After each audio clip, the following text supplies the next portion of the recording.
อะระหะโตสัมมาสัมพุทธัสสะนะโมตัสสะภะคะวะโตอะระหะโตสัมมาสัมพุทธัสสะนะโมตัสสะภะคะวะโตอะระหะโตสัมมาสัมพุทธัสสะสุโคปุญญัสสะอุจโยติขอนอบน้อมต่อพระรัตนตรัยขอถวายความเคารพคณะสงฆ์ครูบาอาจารย์ทุกรูปท่านพระครูศรีอุดมวงศ์วันนี้มนต์มา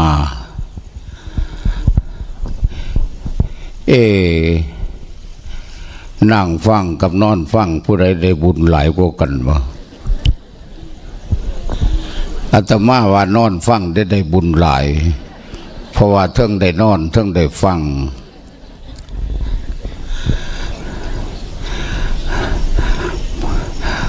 มานอนเฝ้าพระธาตุหน้าดุลก็ได้บุญหลายคือกันเนาะ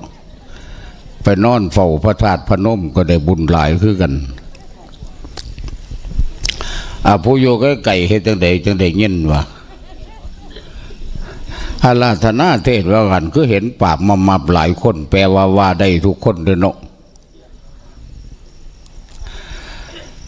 โอ้ดีใจเห็นโยมพ่อโยมแม่มากหน้าหลายตาพ่อใหญ่แม่ใหญ่พ่อกลางแม่กลางพ่อน้อยแม่น้อยธรรมะสัญจรแปลว่าจาริกมาเพื่อแสวงหาทางพ้นทุกข์เพิ่นเดินว่าแสวงหาธรรมะธรรมะเป็นธรรมชาติที่สามารถทำให้คนเปลี่ยนจากคนผู้เก่าไปเป็นผู้ใหม่ร่างกายอันเดิมแต่ว่าจิตใจเปลี่ยนระดับแต่ละคนก็เปลี่ยนได้ทุกคนแล้วแต่ไผสิเปลี่ยนได้หน่อยได้หลายระหว่างสวรรค์กับมนุษย์กับนรกบ่ไกลกันบันไดแต่อยู่เดี๋ยวนี้อยู่ในมนุษย์นี่มีโอกาสยับลงไปนรกได้แล้วก็มีโอกาสยับขึ้นไปสวรรค์ได้ก็ให้โยมพ่อโยมแม่สังเกตเอาธรรมะแท้ๆบ่หลายดอกเบิ่งในระดับความรู้สึกของเฮาสะกิดใจเฮาลงต่ำหรือว่าส่งเดือดร้อนวุ่นวายกว่าเก่าแปลว่าจิตใจเฮาหยับลงไปทางนรก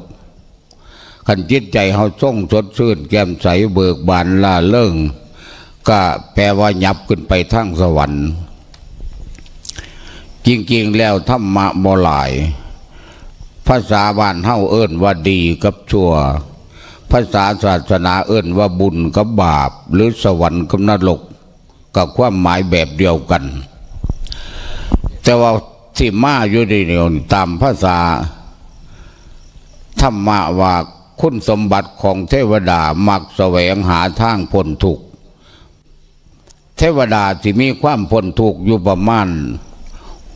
60%ที่มีทุกข์อยู่ประมาณ 40%เพราะเทวดาชั้นต่ำชั้นจตุมชั้นดาวดึงก็สูงไปตามระดับขันฮอดชั้นที่6นี่ก็ที่เหลืออยู่ประมาณ 30% ความทุกข์หลวงพ่อบางแรงนี่เทศอยู่อำนาจเจริญท่านพ่อครูเนี่ยม่นก็เลยว่ามาได้อยู่แต่ว่ามื้อเช้าเพิ่นว่าสิให้เทศดีเขาไปบ่ทันดอกก็สิกลับไปเทศชัยภูมิผู้นอนก็มีได้เด่นเนาะแต่ที่ว่าดีใจน้ำโยมพ่อโยมแม่เฮาก็ถือว่าพระพุทธเจ้าเพิ่นสิเอิ้นแต่เฮาว่าอยู่นี่บ่ว่าครูบาอาจารย์คณะสงฆ์หรือว่าญาติโยมเพิ่นเอิ้นแต่เฮาว่าญาติธรรมคำว่าญาตินี่หมายถึงว่าบ่ได้หมายถึงสายโลหิต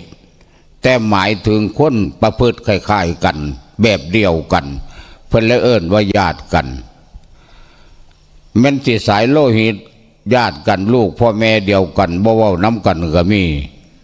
ถือว่าบ่แม่นญาติเพราะว่าผิดกันได้ลูกพ่อแม่เดียวกันศาสนานี้เพิ่นเอิ้นว่าญาติธรรมหมายถึงว่าบ่ทันตายเฮาก็อยู่ใกล้ๆกันคิดแม่นตายก็คงสิไปน้ำกันอยู่ดอกเนาะก็ดีใจอยู่ดอกกันตายกันมีแม่ออกหลายปะเนี่ยบ่อึดคนใส่บาตรผู้ใดเหยียดขาฟังเทศเกิดศาสนาขาขาวงามงามทั้งสวยทั้งงามบ่เป็นคือโตสนุกไหมบ่เป็นคือขาโตสนุกไหมลูกขึ้นเหมือนทุกคนละบ่ลูกขึ้นในเพียงผู้ฟังผู้นอนก็ได้โอ้ยอันผู้อยู่ก็ไก่อยู่พูดได้เต้นก็มีไหมแห่งคักผู้นั้นผู้อยู่ในเต้นแห่งสบายคักอยากนอนก็ได้นอนอยากนั่งก็ได้นั่งเอาพนมมือขึ้นเหมือนทุกคนโอ้บอกง่ายตัวละเนาะล่องกราบให้เบิ่งในหน้ากราบงามบ่1 2 3โอ้มากราบพร้อมกันดีแท้วะ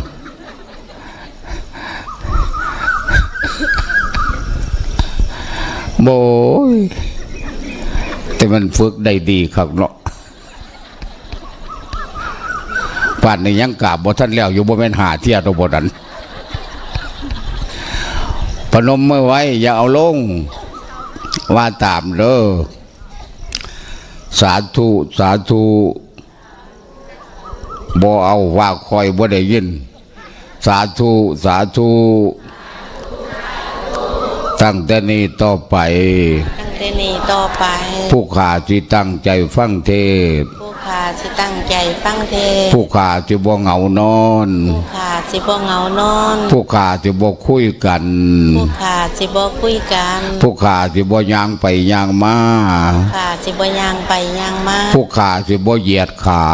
ผู้ข้าที่บ่เหยียดขาปวดปานใดก็สิอดเอาปวดปานใดก็สิอดเอาแม่นเหยียดก็สิบ่เหยียดไปทั้งพา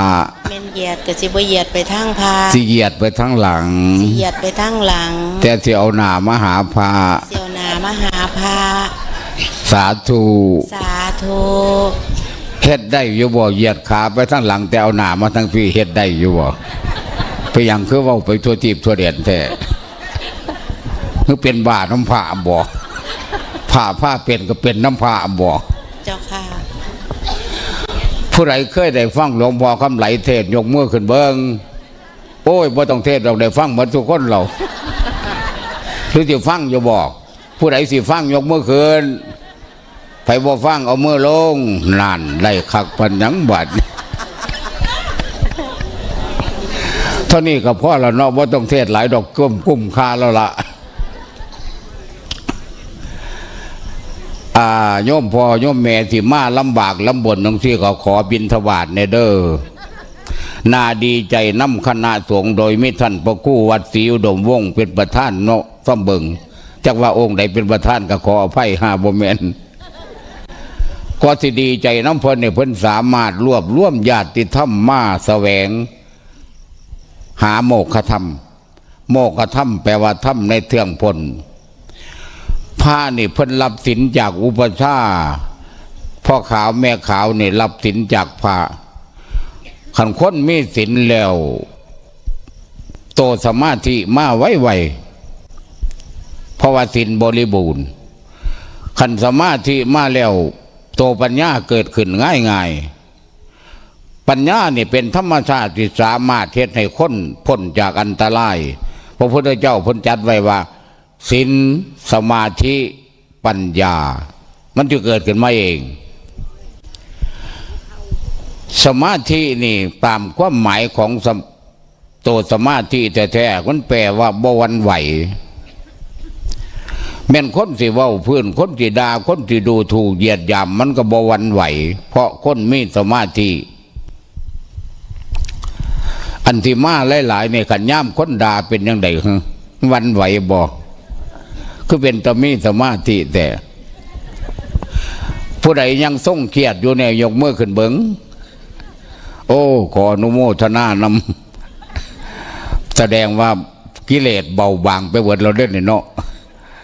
ขันแม่นย่ำคนดามูเจ้าไปยังไปธรรมาสัญจรวัดพระธาตุนาดูนอันไปธรรมาเนี่ยหอได้อยู่บ่กันมีคนวางสิจะเป็นยังไงพ่อมึงบอกผ้าหอจิบวาบอก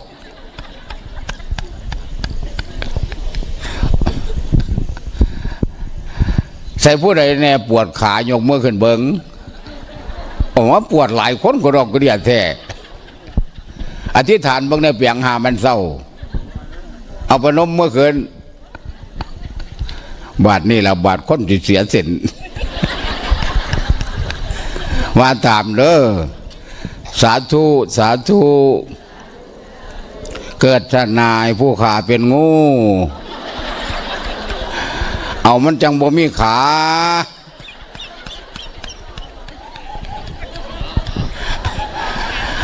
กันที่ฐานได้เขาบ่เฮ็ดให้เฮ็ดหน้าเด้อขอให้ข้าพระเจ้าจงเป็นเศรษฐีมันก็ต้องบ่เฮ็ดหยังเลยมันเป็นเองขอให้ข้าพระเจ้าจงเป็นสุขเป็นสุขเถิดเพราะว่าเศร้าแล้วก็โอ้ยปวดได้ขาหากินมันนี่คันว่าให้เป็นสุขเป็นสุขมันคือว่าเศร้าปวดวะขอบิณฑบาตเด้อขออย่างพระนี่เพิ่นทำหน้าที่ของเพิ่นดีแต่ดีจังได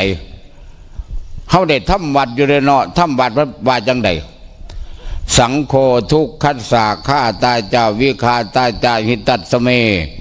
พระสงฆ์เป็นเครื่องกำจัดทุกข์และทรงไว้ซึ่งประโยชน์แก่ข้าพเจ้าแปลว่าเพิ่นฟาดส่วนเฮามาเนี่ยเพิ่นสิเอาทุกข์ออกจากใจเฮาทุกข์มันเป็นธรรมชาติที่เฮาบ่ต้องการแต่มันเกิดมาเรื่อยมันมาย้อนนี่หยังมันจรมาเพื่อเอิ้นว่าอาคันตุกะกิเลสหรืออาคันตุกะทุกข์มันสิมาเป็นข้าวมันบ่ได้อยู่ประจำแต่ว่าพยายามอย่าหวั่นไหวกับมันหลายแต่หลวงพ่อกับบ่ท่านเหมือนดอกแต่ว่ามันหนักเบาในจักหน่อยอยู่ทุกร่างกายเนี่ยมันมีทุกคนนั่นล่ะแต่ว่าทุกจิตใจเนี่ยมันเป็นสิ่งที่แก้ได้ทุกร่างกายเนี่ยมันก็แก้บ่ได้ดอกแต่ก็บรรเทาได้หน่อยๆก็ปวดแข้งปวดขาก็หายามากินเพราะบรรเทาไปมันก็จะเกิดขึ้นมาอีกบ่อย่างนี้ก็อย่างอื่นลังเทียกับหูตาแขวโรคตับปอดไปแล้วแต่มันจะเป็นไปมันจะเกิดขึ้นกับเฮาประจำจนฮอดเมื่อตายแต่พระพุทธเจ้าเพิ่นสอนในเฮาเฮ็ดจิตนี่ให้มันพ้นทุกข์ถึงร่างกายมันสิทุกข์หลายปานใดจิตใจมันเข้มแข็งมันก็สิบรรเทาลงบ่หนักหลายได้ยินพระผู้ใหญ่เพิ่นเว้าเป็นตาเสียอยู่เด้เพราะว่าฟังแล้วก็เบาขึ้นมาอยู่เพิ่นบอกว่าขันย่ามเก็บไข่ได้ป่วยนี่ก็ให้ร่างกายมันเป็นผู้ไข้ผู้ป่วยแต่ว่าให้จิตใจนี่เป็นหมอดูแลคนป่วยเฉพาะเพิ่นว่าสังขารคือร่างกายจิตใจเพิ่นเอิ้นว่ารูปธรรมนามธรรมทั้งหมดทั้งสิ้นมันไม่เที่ยงเป็นทุกข์ทนยาก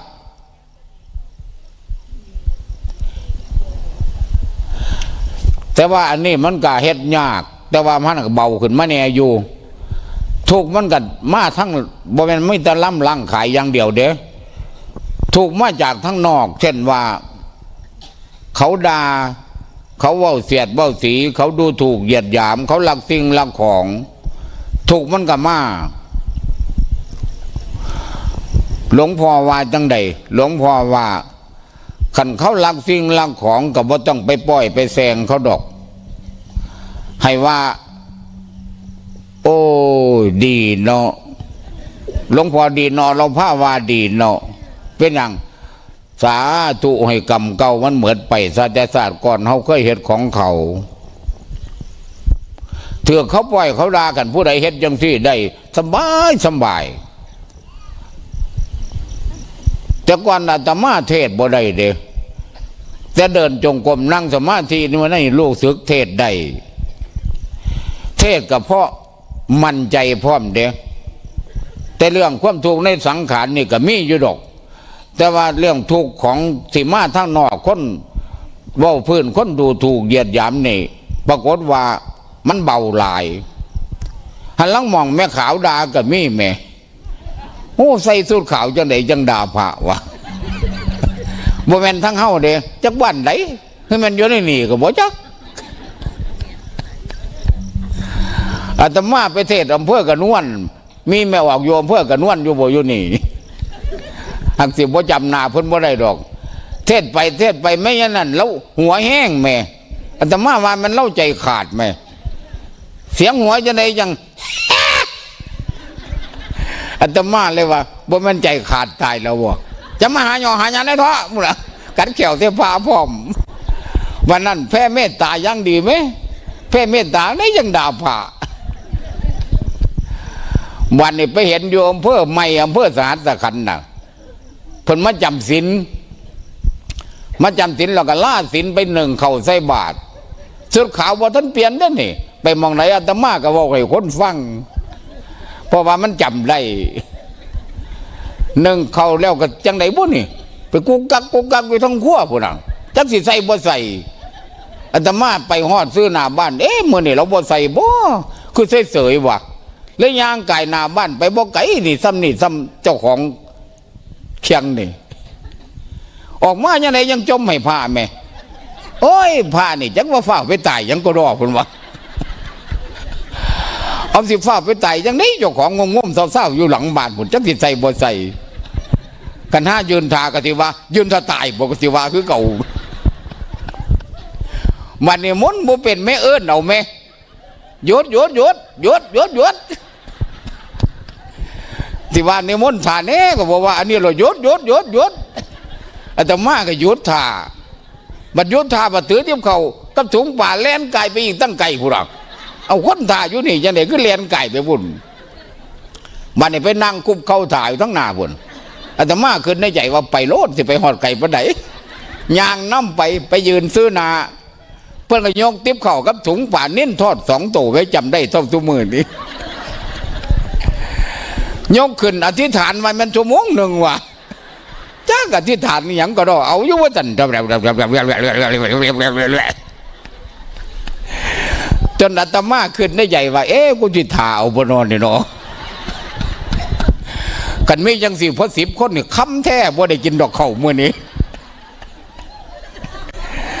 อย่าลืมนะว่าผู้ใดอธิษฐานโดนๆนะบุญได้หน่อยลง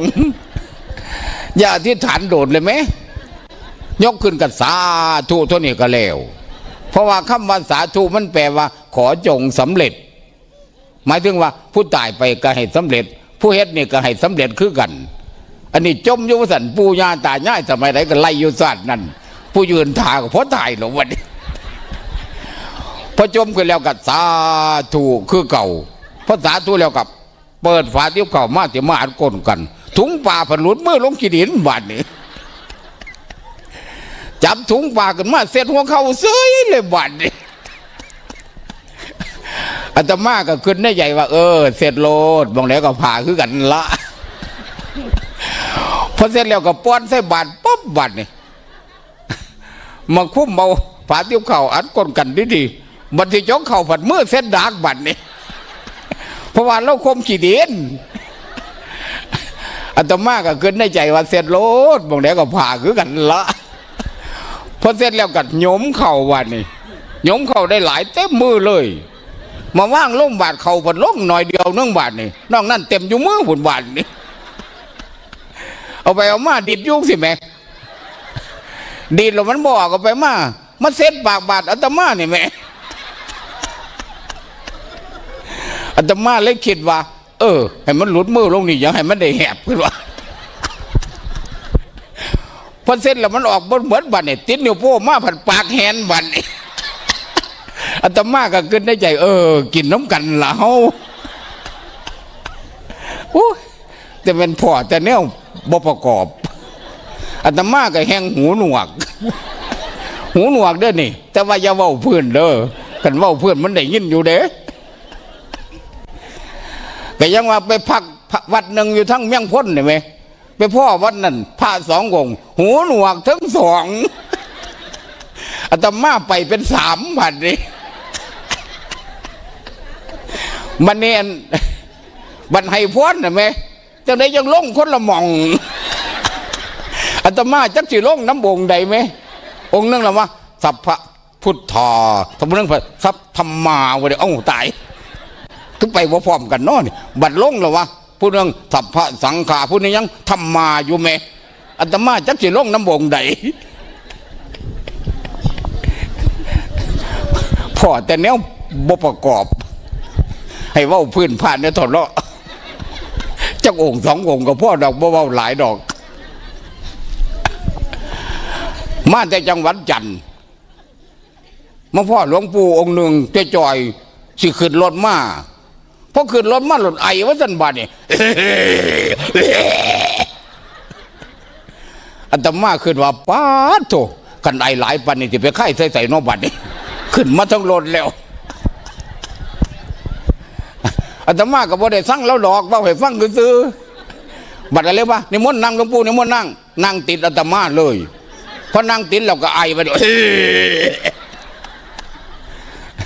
คือยังวันเล่าสิไข้ลงรถนี่ไหมอาตมาก็เลยกำลังที่บอกว่าปู่อย่าไข้ลงนี่เด้อ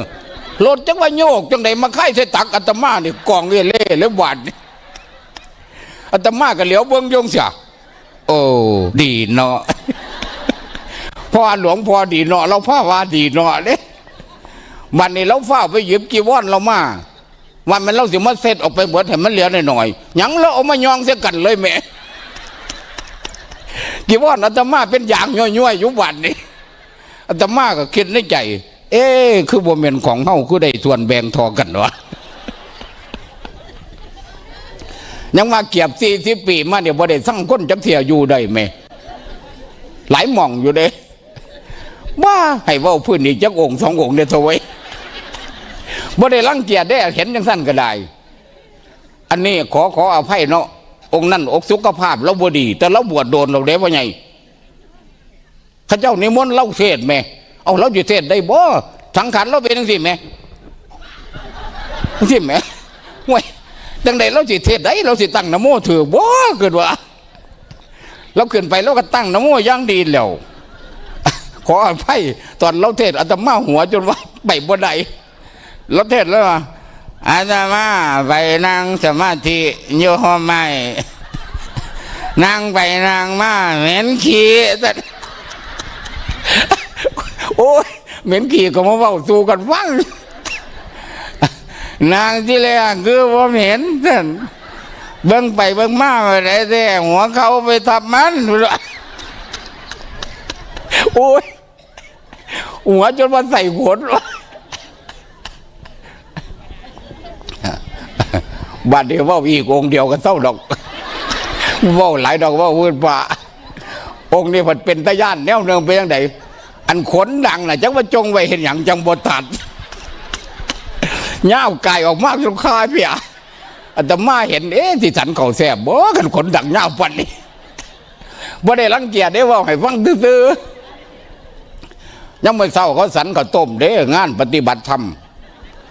สวยๆมา4 โมง5 โมงสันเขาสวยบัดนี่ต่างไฟกับต่างสันเขาใกล้จีมเจ้าภาพหวานพระซองผัดมาบัดนี่เพิ่นก็ตักใหญ่ไปสันให้แน่คนไหนองค์ละสวยสันไปองค์ขนดังเงากับสันก็ละซองอาตมากับสันก็ละซองคือกันองค์ขนดังเงาจังว่าสมัครจังใดวะนี่บาดเดียวเอามือโจมไว้จะเป็นหยังทั้งขลัดซองทั้งกันเขียวๆ2 กันมันกายมือเข็ดเล็ดอยู่วันอาตมาขึ้นในใจว่ากูคู่บริสุทธิ์ขี้มูกเขาขลัดซองไปอย่างคือกืนบ่ลงวะขลัดซองอย่างนี้ปากกืนบ่ลงเลย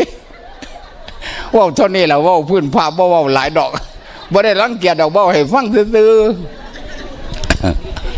เอาละนอนซ้ำเนี่ยเนาะบ่ต้องเทศหลายดอกขอบิณฑบาตเด้อโยมพ่อโยมแม่สุคนชีวิตเฮานี่มันมี2 อย่างเท่านั้นล่ะสุขกับทุกข์อย่าลืมว่าสุขกับทุกข์เนี่ยบ่ได้อยู่ที่ฐานะอาตมามั่นใจเลยว่าบ่อยู่ที่ฐานะบ่ได้แท้ สุขทุกข์มันอยู่ที่จิตใจมัน400 ล้านพันล้านก็ขาดตัวตายเด้กันคนทุกข์ใจคนทุกข์อย่างง่ายเขาก็มีความสุขอยู่เด้บ่ได้แท้สุขนี่อยู่ที่จิตใจแท้ๆสังเกตบังเด้อคนทุกข์อย่างง่ายเขาก็เบิกบานล่าเรื่องอยู่เด้คนรวยๆก็ทุกข์จิตใจบ่อื่นเด้ขาดตัวตายก็มีแม่วิธีแก้จังไดพระพุทธเจ้าเพิ่นบอกไว้ว่าคันผู้ใดเฮ็ดจิตใจให้พองใสเบิกบานล่าเรื่องผู้นั้นสิอยู่ใกล้ๆพระพุทธเจ้าเพราะว่าคำว่าพุทโธแปลว่าผู้รู้ผู้ตื่นผู้เบิกบาน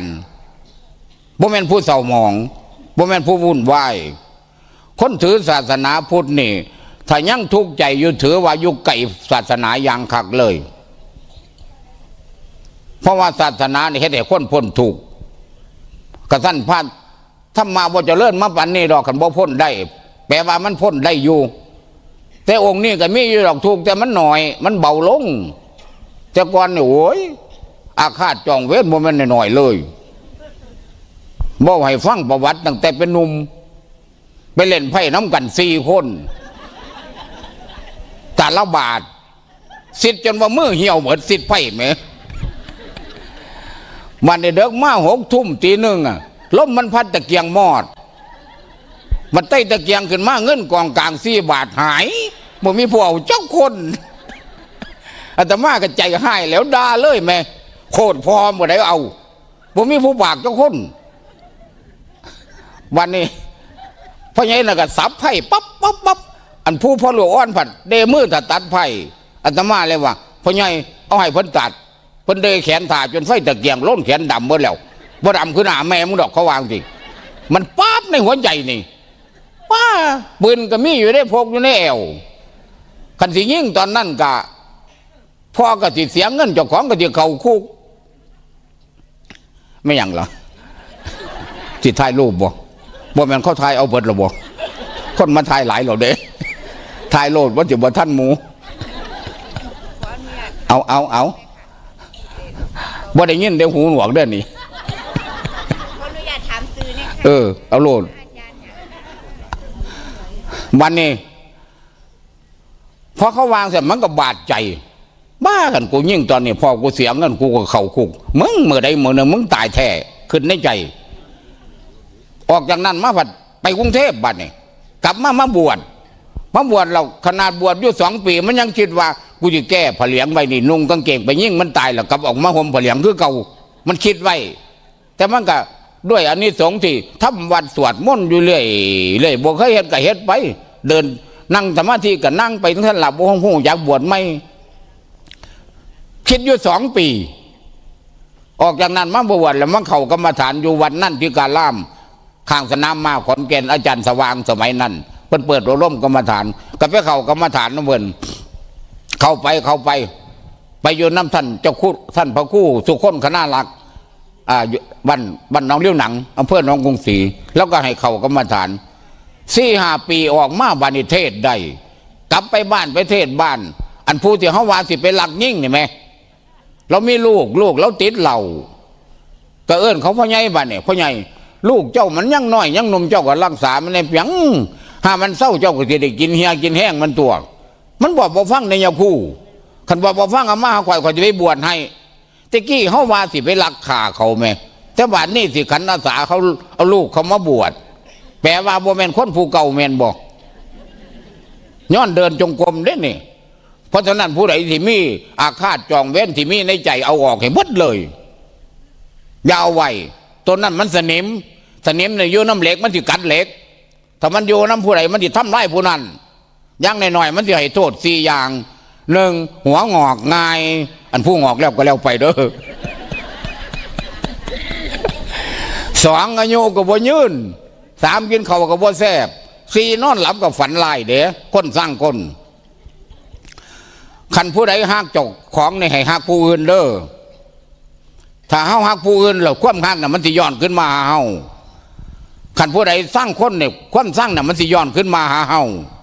พระพุทธเจ้าว่าอย่างไรทุกขโตทุกขฐานังจะให้ทุกแก่ท่านทุกนั่นจะถึงตัว แปลว่ากันเฮานาบูดเสียเขาก็สินาบูดเสียเฮาแปลว่ามันเป็นน้ำหนาเฮาก็ลองเฮายิ้มใส่ผัวมึงติล่ะเอ้าเมียกูคือยิ้มดีแต่ว่าไปฟังหลวงพ่อไหลเทศบ่เขาสิว่าเด่นกันนาบูดใส่เนี่ยโว้ยนาบูดกูอยากตบจักบาทเขาสิว่าเด้จำได้อยู่บ่เฮ็ดได้บ่ขอบิณฑบาตในเปียงบ่หลายดอกทำมาบ่ยากมันเลยดอกบางคนนี่ต้องเดินจงกรมนี่โชคดีได้ฟังธรรมะนี่ท่านผู้ใดฟังแล้วแวบเข้ามาเลยโอ้บ่ได้แท้สมอโบราณว่าสวรรค์ในอกนรกในใจผู้ใดจิตใจเบิกบานล่าเรื่องแจ่มใสแมนเลยข้างพุทธการบ่ได้ยินข่าวบอกเพิ่นเว้าให้ท่านได้ฟังนั่งวิสาขานั่งสัมมาบดีนั่งสุสดานั่งกุตุตละหมอชีวกกมลพัฒน์มาฟังเทศเขามีผัวมีเมียมีลูกมีเต้าเต็มบ้านเต็มเมียงคือกันกับเฮาแต่เขาห้องบ่สร้างคนซื่อๆเขาเอิ้นพระบัดได้แท้พระผู้ใดก็ได้ผู้หญิงผู้ชายเป็นโยมเป็นพระเป็นห่มเหลืองห่มขาวได้เบิดเข้าใจอยู่บ่นี่เข้าใจเราเทศได้บ่ใส่ผู้ใดยังทรงอยากด่าผัวอยู่ในยกมือขึ้นเบิ่งเอาผมมีผัวจะคนตียันนี่มันแม่นอยู่บ่คือว่าอาตมาสิเสียอยู่บ่อันบ่ยกมือนี่จำไว้ได้สั้นๆบ่ต้องจำหลายดอกพระพุทธเจ้าว่ากันผู้ใดบ่สร้างคนนี่มนุษย์สเทโวถึงร่างกายจะเป็นมนุษย์แต่จิตใจเป็นเทวดาขันจ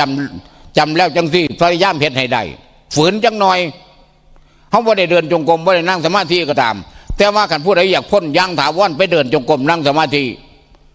เพราะสมาธิเนี่ยมันไปพ่อกับความสงบพ่อความสงบระบาดความวุ่นวายจะเข้ามาบ่ได้เลยมันบ่หลับ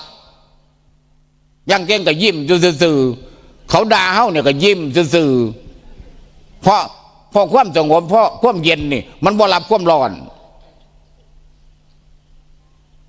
ผู้ใดเคยนั่งสมาธิยกมือขึ้นเบิ้งโอ้ยจะว่าไปเฮ็ดบ้านนี่หยังอยู่เนาะบ้านเมี่ยงเพิ่นนั่งสมาธิทั่วประเทศอเมริกานั่งเป็นแสนๆล้านลูกศิษย์หลวงพ่อซ่าไปตั้งอยู่พุ่นสุเมโธภิกขุไปวัดตั้งวัดพุทธประทีปอยู่กรุงลอนดอนผู้เราเขาบางทีเราฝรั่งเดินจงกรมนั่งสมาธิทุกมือเนี่ยเขาว่าศาสนาพุทธไม่เหตุผลเพียงพอฟังเฮ็ดแล้วได้ประโยชน์รุ่นน้องสุเมโธจบวิศวะมาบวชสุเมโธให้เดินจงกรมนั่งสมาธิออกพรรษามาเว้าประกาศเลยว่าแต่พัดเกิดมาพึ่งสิพ่อชีวิตแท้แบบนี้ตะกี้บ่พ่อชีวิตแท้พ่อแต่ความถูกซ่อมเบิงจำไว้ในเด้อเฮ็ดให้ในเด้อนั่งให้ในเด้อสมาธิเด้อนั่งแบบไหนก็นั่งโลดแต่ระวังเด้อสมาธิกับหลับเนี่ยมันลูกฝาแฝดกันเด้อหน้าตามันคือกันแต่เด้อขันหัวใจว่ามันง่วงกับลูกยางเนี่ยอย่าไปนั่งตอดเงางงอยู่ไหลเพราะว่าไปเห็นอันผ้าเพิ่นผ้าไม่ออกนั่งสมาธิจักสมาธิอีหยังอยู่จังเสียโอ้ยสมาธิใหญ่ข้อวันปั่นอย่างโลดไปเห็นพ่อใหญ่หนึ่งอยู่ทั้งน้องกรุงศรีพลักแล้วนั่งสมาธิหมู่เขาเหงาไปทั้งหน้าแล้วพอไปทั้งหน้าน้ำเขาแม่แล้วเหงาไปทั้งหลังแม่นั่งยังไงยัง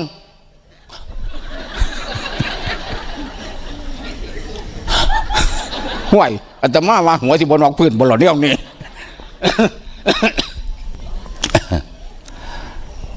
อย่าประมาทเด้ออยู่ในการเดินจงกรมนั่งสมาธิพระพุทธเจ้าอยู่หันจักหน่อยจะไปพ่อกับความสงบหลับจิตใจมันสิเบาสบายพระพุทธเจ้าว่าจังไดโยธรรมังปฏติโสมังปฏติผู้ใดเห็นธรรมผู้นั้นจะเห็นเราหมายถึงเห็นความเบิกบานแจ่มใสเด้ไม่ได้หมายถึงเป็นพระพุทธรูปบ่ฮู้ว่าสิเฮ็ดน้ำหรือบ่เฮ็ดน้ำแต่เฮ็ดมานี่ก็หลายปีกิเลสอยู่นี่ก็ยั่งคือกันแต่ว่ามันหนักจอยแน่เพราะเทศได้จังใดจังว่ามันยั่งไปซากันนี่จากคนตายอยู่บ้านท่ากฐินพุ่นน่ะทางไปสังคมพุ่นน่ะฝากสีเชียงใหม่ไปผู้เฒ่า90 กว่าปีเขาพาไปเป็น100 กองซ่องขาวอยู่ระวังมองศพนั่นกองบักใหญ่เลยแต่ก่อนนี่แต่ว่าท่านเดี๋ยวเขากรรมฐานนี่ปากมันว่าอันนี้จาวัตสังขาราเตปสัพใจมันไปหาซ่องผู้เดียซ่องนี่มีเท่าไหร่เนาะกันมี20 บาทที่ขาดทุนเลยกิเลสมันไปก่อนแล้วตอนนั้นกันพระสักอนิจจาแล้วจะภาพเขาเอาซ่องมาเครื่องเดี่ยวมันไหลถวายมามาหอดอาตมาซ่องเบิดกิเลสมันยันบ่ได้ซ่องมันก็แค่เล็ดอาตมาเบิ่งมันอยู่อาตมาก็เว้ากับมันบักลามึงยันมึงบ่ได้ซ่องบ่มันในเจ้าภาพเขาไปเอามาไม่บ่นี่ผัดถวายฝากอาตมาไปผัดบ่ได้บัดนี่พระทั้งหลังว่าองค์นั้นบ่ทันได้องค์นั้นบ่ทันได้อาจารย์อย่าปากเพราะว่าเขาเบิ่งกิเลสเพราะเขากายไปบ่ได้เลยก็เลยบอกกับมันว่าบักลากระสร้างสอแต่ศาสตร์ก่อนเขาใส่บาตรเว้นพระกำเก่าเขาเบิ่งดีสังเกตเบิ่งเรื่องกับผู้ใดได้เดินจงกรมนั่งสมาธินี่เวลามันสิด่าผัวมันหูกันผู้ใดหูท่านนี่บอกกับมันเลยกิเลสบ่แม่นเฮามันเป็นมือที่3มันเป็นตัวยังยอกมันจะมาลอยผัวเมียด่ากันเด้อน่ะแต่ว่าดีว่าอยู่บ้านเฮาอยู่นี่บ่มีผู้ใดด่าผัวเจ้าคนแหมโอ้เทวดาเอ้ยมาเบิ่งคนบริสุทธิ์เด้ออาตมาบ่เสียปานใดนะคนใส่สูทขาวไปเทศหนองคายสี่ภาพมึงสิละหลายได้เป็น100 200บ่เนาะเทศไปไม่ยังนึงผัดหมูบใส่พื้นดินเลยแม่แล้วเท่าหลายหัวขาวจนพานน้ำพากฮอดพื้นพุ่นน่ะโอ้ยเราเท่าหลายขาดสังขารแล้วว่าหน่วยละมาเราไปนอนซะลิโตนเราให้เราไปพักผ่อนแน่อันผู้ต้องข้างจมแล้วขึ้นมันว่างเมื่อออกหมู่ปีคือเขานำพางฮอดพื้นเลยบ่ไหวเอาเราไปนอนซะสงสารเราวันในลูกหลานเราซุ่มมาบวชที่พามทั้งหลังพุ่นน่ะ2 3 คนมาซอยกันจมขึ้นมันบ่เป็นคนอยากนอนน่ะเบาหวานเราขึ้นแม่อันซุ่มลูกหลานเราน่ะมาด่าอาตมาแม่เทศจังไหนคือบ่เบิ่งคนเป็นเบาหวานเอามาเทศบ่ได้มาวัดความดันเดี๋ยวนี้ทำพ่อบ่ไว้ใจคนสูทขาวตัวใส่สูทขาวกันดาพระเอาไปมาใส่สูทขาวอย่าน้ำกันกันด่ากันเป็นหยังขนาดแพ่เมตตาอย่าน้ำกันได้หนิด่ากันไหมสัพเพสัตตาผู้นึงบัดเสียงใหญ่ผู้นึงบัดเสียงน้อยบาดเดี๋ยวก่อนสิด่าผู้นึงก็สัพเพสัตตายี่ห้าเนี่ยเสียงบ่ถือบ้านเขากูอยากตบปากมันจะบาดเอาแพ่เมตตาได้ยังสิตบปากกันขนอนสินอนกับบ่ได้นอนละวันนี่พวกไปใส่สูทขาวเนี่ยเมากาแฟคุยกันเมื่อคืนบ่เห็นยังเที่ยวไปกินแต่กาแฟเอาไปเอามาผู้บ่กินกาแฟก็บ่ได้นอนก็จมแต่มันคุยกันตายปอดยังกระโดดกระเดียสินอนก็บ่นอนเอาบ่มีตาบ่นอนไปโลดไปหยังขนอนนอนลงไปผู้โกนก็โกนว่าซั่นบาดอันไม่ใหญ่ผู้อ้วนๆน่ะโกนทุ่มดีขนาดเลยตู้แล้วใหญ่เสียงแล้วโกนโอ้ยมวนกาพึ่งผู้อยู่ทั้งข้างโอ้ยหูดังมันหล่มแข้งเดี๋ยวมันมาโกนกระโดดกระเดียแต่กูอยากอัดจังบาดเด้แล้วไหนแห้งโกนคักแล้วของบนยินเสียงแล้วโกนล่าสินมาบ้านฝ้าวหนึ่งเขากินแล้วก็นอนเพราะว่าไปจำสินมันบ่ได้นอนคนคุยกันเอ้าไม่อย่างก็เสียงของเป็นเพื่อนบอกให้เศร้าบ่ขันบ่มาขวากขางบ่เศร้าได้เทศสอดแกงคอรอเลยได้หนิ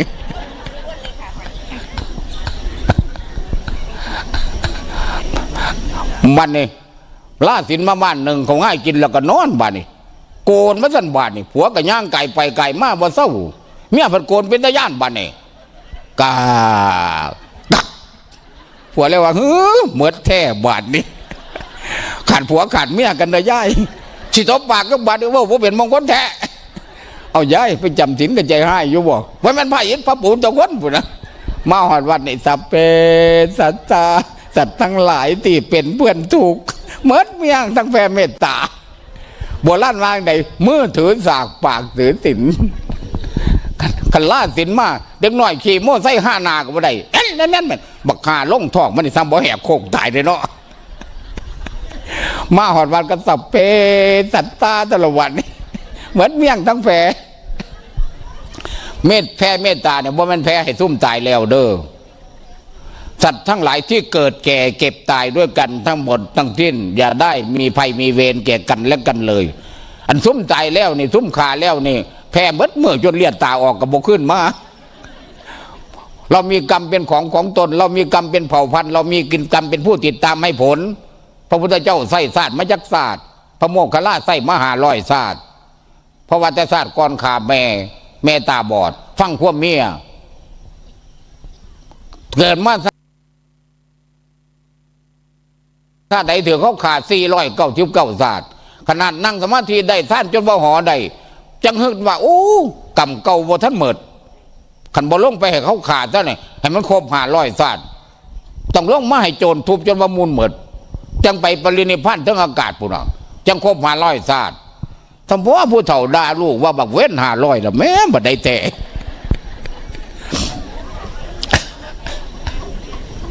เมื่อยอยู่ได้เทศก็ได้เนาะพากระต่ายทั้งทรมานมาหลายเลยเด้แต่ว่าหากบ่แม่นองค์นี้เกิดเป็นเมื่อมีแต่เทศมังอันแรงเดียกับเทศยุหันแม่อำนาจแม่มือก็จะไปเทศอีกถ้าอยู่ภูมิอันท้องขาวจนว่ามีหม่องไหวกองโจโก้อยู่ผู้ใดอยากได้ไปเอาในยุขังบนนอนหลายขนาดมันหนังมีแต่ท้องเปา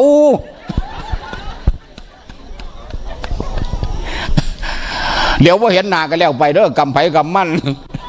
เบื้องทั้งนั้นเราทั้งนั้นกันรูปล้อๆนะแม่นเราหลวงพ่อคำไหลอาตมาไปเทศ101โอ้ยพระรูปรอเทศบ่ได้อยู่ได้เศร้าไม่ไงทั้งหน้าปนมเมื่อขึ้นแล้ววะหลวงพ่อขั้นหลวงพ่อรูปรอน่ะคนบ้านผู้ขาบ่มีคนขี่ไล่จักคนเราอะบาดโถ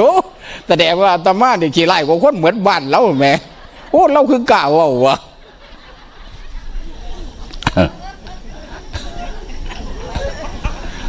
จำได้อยู่บ่อย่าจำเอาแต่มองซอกแทกไหลมองมันดีๆก็จำเอาแน่บ่ให้จำไม่หยังหลายจำแต่เพียงว่าบ่ให้หน้าบูดให้ยิ้มย่างไปห้องน้ำคนมันอังกันเขายืนท่าโดนแล้วก็ยิ้มอยู่หันลาเพราะว่าเห็นเหรอเด้แม่ขาวอยู่อำเภอพิบูลอุดรผู้หรอกแม่ขาวหลายเด้หลายร้อยไม่ยังมาเบื้องหน้าบ่เอาเบื้องคักบ่เป็นยังดอกเบื้องหลุดผู้ใดอยากเบื้องยังมาเบื้องใกล้ๆมันจะบ่อังกันบ่เอาว่างไปนี่ละเอาอยู่ดีไม่แห้งคุณพระรักษาเจ้าของบ่มีใส่บ่มียังดอกถวายพระโลดหมดแล้วก็แล้วไป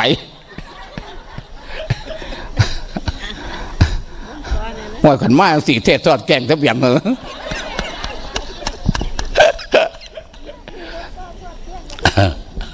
แต่ว่าหอดใส่บุ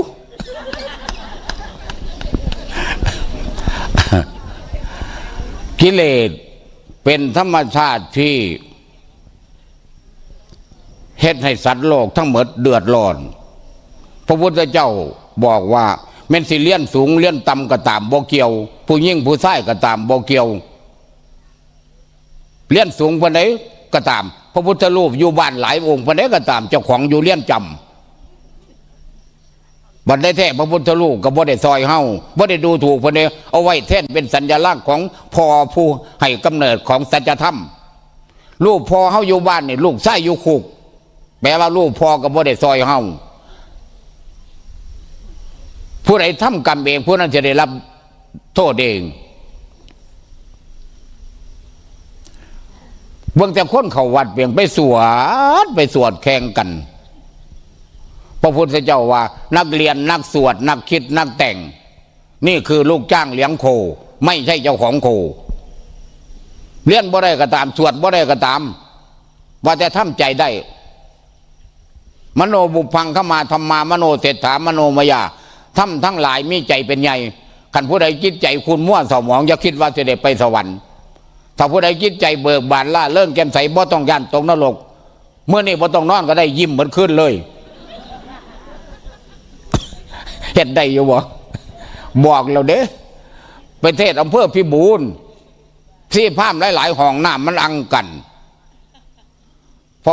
พาเพิ่นกับเทศจบแล้วเพิ่นก็บอกเอาวันนี้ไปหาพักผ่อนต่ำเป็นสยาใสเด้อไปหากินน้ำเงี้ยวเพิ่นว่า วันนี้ไปทากันอยู่หน้าห้องน้ำพุ่นล่ะแม่เนืองแล้วจะปวดแห้งเลยบวชแซงมูไปหน้าห้องน้ำเลยยืนขาเปลี่ยนกันอยู่วันนี้สลับขาอยู่เอาไปมาพูดทั้งในบอกมาไงแล้วจมพูดทั้งในจังว่าสั่งตายยังอยู่วุสั่นแล้วว่าพูดทั้งในว่าเอามันมาแม่นห้องนอนกูอยู่นอนยังอยู่นี่กูอย่างนี้คือกันตัววันนี้เพิ่นพาเดินจงกรมเนี่ยที่เพิ่นไหลลอยไหลเด้รุ่น70 80ก็มีสักไม่กันเท่าน้ำก้นกันออกที่หลังหมูเส้หน้าเส้หลังยังได้บุ้มไม่วันเท่าไปทั้งส่วนนองกันหาต่ำมันนี่ตาแตกขึ้นไหนบุ้มวะเอาใส่ชุดขาวกับป้อยกันอยู่บ่ได้แท้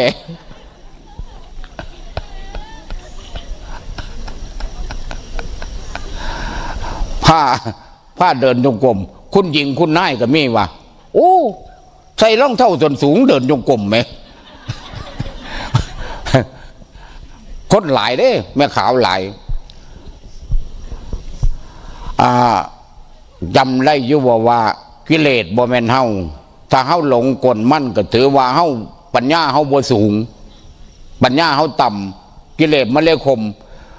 อันย่อมพ่อย่อมแม่ทั้งเบิดไปเบิ่งต้นไม้ในเด้อต้นไม้ต้นใดต้นที่เขี้ยคุ้มมันหลายๆน่ะ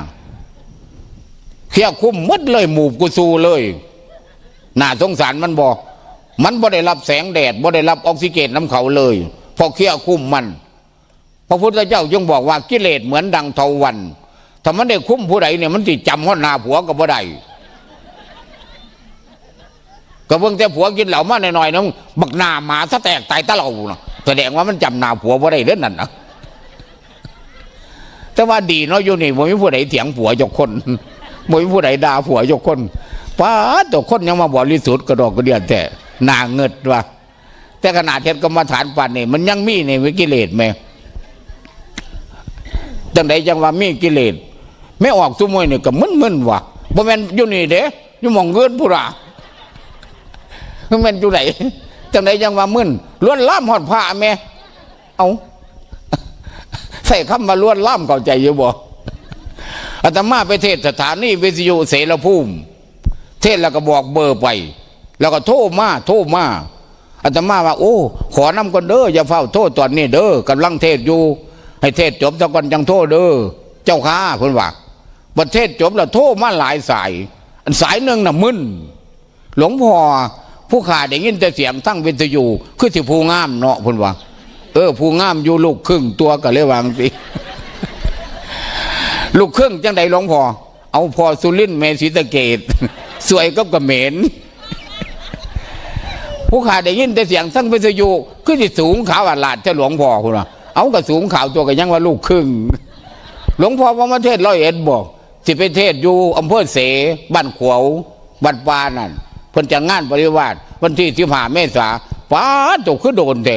ผู้ขาอยากเห็นหน้าแห้งคือทอดพูดว่าได้ยินแต่เสียงก็คือทอดเอาคือเอามากับมากองไว้นี่ละขันล่มพันไตตกเราก็แล้วไปอนุโมทนาสาธุลูกลอยอีตัวละผู้จักบอกว่าตอนเขามายังสี่ท่านพระครูวัดศรีอุดมวงศ์กับคณะสงฆ์ทั้งหมดเดี๋ยวเนี่ยเพิ่นกำลังพาเฮาแปลงทรัพย์ให้เป็นทุนภาษาโลกภาษาธรรมมาแปลงทรัพย์ภายนอกให้เป็นทรัพย์ภายในสังเกตบ้างเด้อเวลาใส่บาตรเนี่ยเขาว่าผู้ใดใดเขาว่าพระที่ได้เขาโยมก็ได้คือกันสังเกตเบิ่งเวลาสิยกทิพย์เข่าขึ้นนี่จิตใจมันสิเปลี่ยนแปลงสาธุแล้วมันเย็นมันสบายได้ทรัพย์ภายในไหวมาบ่เศร้าจะวะมาโลดมาหลายตัวแล้วก็บ่อันหรอกยามก็เอามาใหญ่ๆ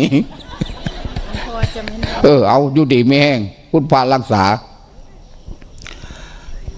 ในเมื่อเข้าใจจังซี่แล้วอาตมาเป็นห่วงอยู่อย่างหนึ่งยันเฮ็ดบ่ได้เพราะแม่ว่าผู้นั้นแล้วว่าผู้ขาขึ้นฮอดหลายคือสิสูงขาวหลาดอยากเห็นหน้าหลวงพ่อก็สิมาเทศโดนผู้ขาก็ขึ้นฮอดแห้งฮอดแห้งก็เฮ็ดจังไดมันบ่ทันมีงานฮอดวันที่15 เมษายนจังฟังจังเอาเท่านั้นล่ะเนาะ นมัสการเจ้าข้าจุ๊บจุ๊บพุ่นว่าจังได๋ยังเห็นจุ๊บจุ๊บใส่พระพร้อมแหมอันกิเลสเฮาก็บ่ทันตายบ่ได้แท้ได้ยินเสียงเขาวางซั่นมันก็ส่งเคล็ดอยากไปหาเขาอยู่แม่บ่ได้แท้กันผู้ใดเขากรรมฐานสิเห็นกิเลสอาตมาก็เว้ากับมันมึงเด้อมึงอย่าเก่งกูเด้อเดี๋ยวกูพามึงอดเข่ามึงตายเด้คู่มันไว้แต่มันบ่ทันตายดอกแต่มันหอกจอยแน่เมียอาตมาแห่งด่าเก่งเด้เมียแต่บ่ทันได้บวชผู้ใดไปมองไหนก็ว่าให้คนฟังสาธุให้เราไปเกิดดีถึงถูกเราตายแล้วบวชอุทิศตนกุศลนาเราตอนไปอยู่น้ำเล่านั่งตอนนั้นบวชได้11 ปีถึงมาได้เมียแม่หมายลูก5 คนไหมเจ้าของเป็นบ่าวดวงดีบอกเอาโบราณมาเอาเมียสาวปันได้ง่วนเศร้าแม่สันมันเลี้ยงยากเอาเมียแก่ปันได้แม่เศร้าคนสันมาโยนน้องเขาซีหาเมื่อเขาไก่เป็นผู้พยาบาลมาขอให้เป็นผู้ช่วยวันที่10 สิงหาวันกันนั่นพยาบาลไปรับเงินเดือนรับแล้วก็กลายไปเลี้ยงเหล่าลั่นนั่นลั่นนี่ที่แรกอาตมาบ่กินซุ่มเซียวกันมันคุ้มกินมึงกินหลบอย่างมึงย่านไหลแต่บ่เมียกูบ่ให้ซื้อตัวบ่อาปากกูเทใส่ดังมาเลยเขาว่าอาปากมันก็เทใส่ไหลก็ดังก็แสบมึงเด้อมึงอย่าว่ากูเด้อกี่ทีเด้อกูจะบ่ซื้อเดี๋ยวบาดมึงคุ้มกูกินร้องกินมึงแก้วเดียวโอ้เราก็เป็นสิวะกินแล้วมิแต่อยากร้องเพลงบาดนี่ร้องเพลงม้วนนี่ตั้งหากเด้นี่บ่มันธรรมดาเด้นี่บ้านนี้6 ทุ่มตี 1 ตี 2จังพาเข้าบ้านไหมพวกผู้ใหญ่บ้านโอ้ไม่อย่างน้องบ้านบักสมหม้อกับโอ้หลายแนวบักสมหม้อนี่ล่ะกินลงไปจัก2 หน่วยแล้วก็กินน้ำก้นบ่ทันพอข้าวได้ลงธรรมาสเลยดีเด้นี่ยาระบายเด้นี่เป็นยาพระพุทธเจ้าบอกมันนี่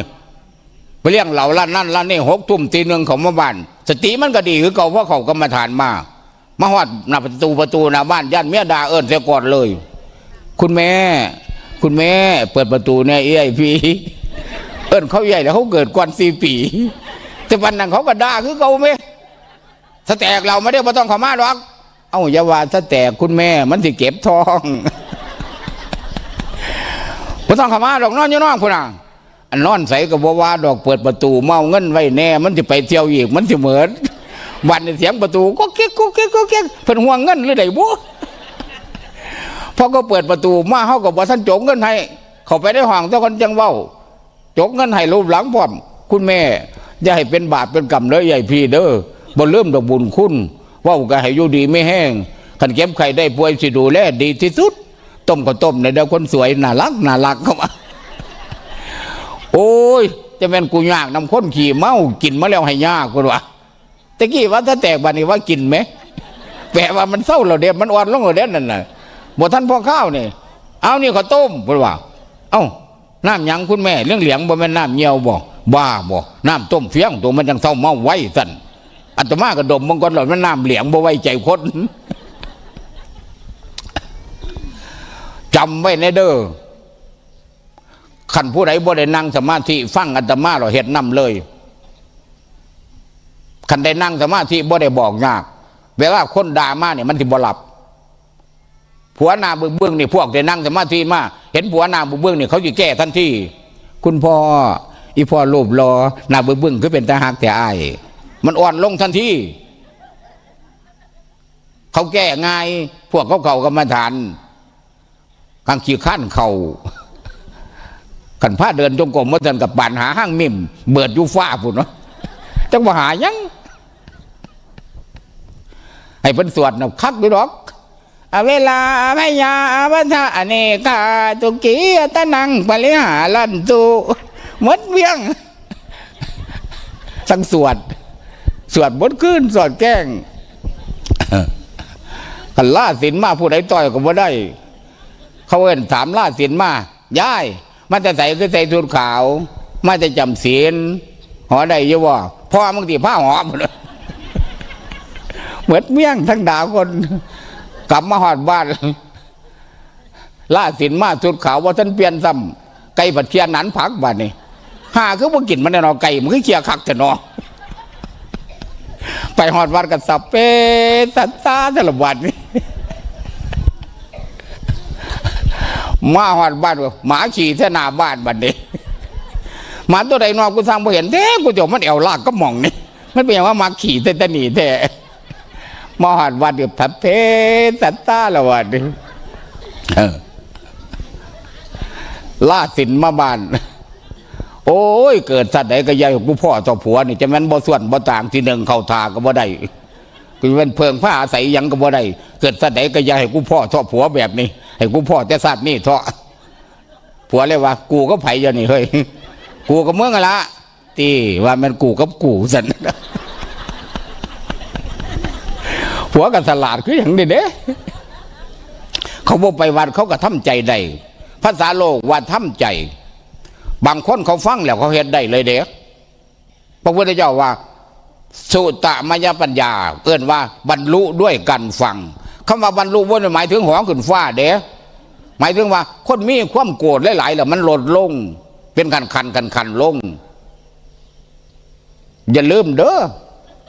ความโกรธเนี่ยมันทำลายครอบครัวคนหลายเลยเด้อเป็นกำพ้ากำพ้อยหลายแล้วเครื่องมึนเมาหนึ่งการพนันหนึ่งผู้หญิงผู้ชายหนึ่งทำลายครอบครัวคนพระพุทธเจ้าว่าถ้าผู้ใดมีสามอย่างนี่ครอบครัวเริ่มต่ำลงกิมหายลงเป็นอบตไปน้ำเมียหน่อยขายหอดมุ่นแม่แบงให้เอาไปมาเหลี่ยมมอเตอร์ไซค์คันเดียวไปกับเมียหน่อยขี่พากันไปยังในวูขาหักทั้งสองมุ่นแม่เอาแวงไห้มาหมดเลยระวังไว้พระพุทธเจ้าเพิ่นบ่ได้ห้ามดอกว่าบ่ให้มีผัวไม่มีอยู่แต่ว่าให้ยินดีแต่สามีภรรยาของเจ้าของลักษณะของพระโสดาบันพระพุทธเจ้าเห็นเว้นไว้เขาลาได้สามอย่างหนึ่งยินดีแต่สามีภรรยาของเจ้าของเขาเอิ้นว่าสักกายทิฏฐิยินดีแต่เรื่องเมียหนังมั่งสังเนี่ยเขาบอกสำคัญปานใดเขายินดีแต่สามีภรรยาของเจ้าของสองวิจิกิจฉาบ่ลังเลใจเรื่องบุญเรื่องบาปโอ้บ่ได้แท้ถ้าเฮาหักเขาเขาก็หักเฮาถ้าเฮาสร้างเขากับเขาก็สร้างเฮาบ่ได้แท้มันเป็นนำเฮาเขางูเขาวัดก็ตามบ่เขาวัดก็ตามอันที่สามคือศีลพัตตาปรมาสบ่รูปขั้นศีลพวกลูกขั้นศีลเนี่ยกันไปวัดกันบ่ได้รับศีลน้ำพายันบ่ได้ศีลอย่าลืมว่าแม่ขั้วเขามาเห็นงานอยู่วัดเขาไม่ศีลคือกันเขาบ่ได้รับศีลก็ตามเกตนาหังพิกเวสีหลังผู้ใดงดเว้นจาก5 ข้อ 8 ข้อ 10 ข้อผู้นั้นไม่ศีลเลยว่าแต่งดเว้นไปรับศีลมากินเหล้าขาดเลยอยู่บ้านบ่กินเหล้ากินเบียร์ศีลข้อ5เต็มทุกข้อคือกันหมดไปพิสดารเอาเองบ่ต้องให้เว้าเหมือนทุกข้ออันไม่ใหญ่บ้านอันตมาอันผู้ว่านี่แหละเป็นหัวหน้าหมู่นี่แหละมักปล่อยมักจมเรียกเวลาจังนาทีบอกหมดเวลาเรื่องนี้จบเด้อ2 นาทีแล้วมักปล่อยมักจมแล้วไปจำศีลล่าศีลมาย่ำเดือนของเขาเฮ็ดบุญบังไฟวันนี้เขาจุดบังไฟเราเขาน้ำห้อยไฟเขาว่าหนูมือหนึ่งเสิร์งมาหมูหนึ่งเสิร์งมาหลายหมูต่อหลายหมูแล้วจมจะมันเสิร์งหาพอหาแม่ยังบ่ดอกกระเดียวมันบอกไปทำบุญพวกห้านี่มันไปซื้อเราเด็กห้ามันเราว่าหมูหนึ่งเสิร์งมาให้แม่มันดอกเงินกูวัดเราว่าหลบไปอยู่หลังบ้านพวกเราพวกที่เรามาห่อนหน้าบ้านเรามันบุหนีมันเมาเหล้าตีกับคู่ห้างจะล่อนห้างเสื่องน้ำก้นกันหัวหน้ามันผ้าว่ามาห่อนหน้าบ้านเราก็ไปรีอยู่หลังบ้านเสื่องมันว่าใช่เฮียนนี่ไปใส่เม็ดมีว่าน้ำก้นกันใช่เฮียนนี่ไปใส่เม็ดมีเจ้านั่งโยนี่หรือไปรีอยู่ใส่บักคาลงมันเห็นกูบ่เราว่าไอ้มึงเสื่องไปรถเสื่องกูแขวมันหักบ่อยหัวมันดอกเงินกูบดเราบัดไอ้เสื่องมันก็แซงเห็นไหมเสื่องมันว่าบุญลันนี่บุญพญามารว่าน้ำก้นกันบุญลันนี่บุญพญามารกันไปบ่ท่านให้งัวกล้วยตายฮะกันไปบ่ท่านให้งัวกล้วยตายฮะ ให้ฟ้าผ้าเสาแหกเสาขวดกันบักขาลงมันกันบ่ให้คือจะบ่แล้วดอกแล้วญาติฟ้าผ้าเสาแหกเสาขวดเอาปนมเมื่อคืนวันสุโคตรเร็วๆโอ้ยจะเป็นข้าเจ้าผ่านเอาถิ่มเนี่ยนะผ่านนี่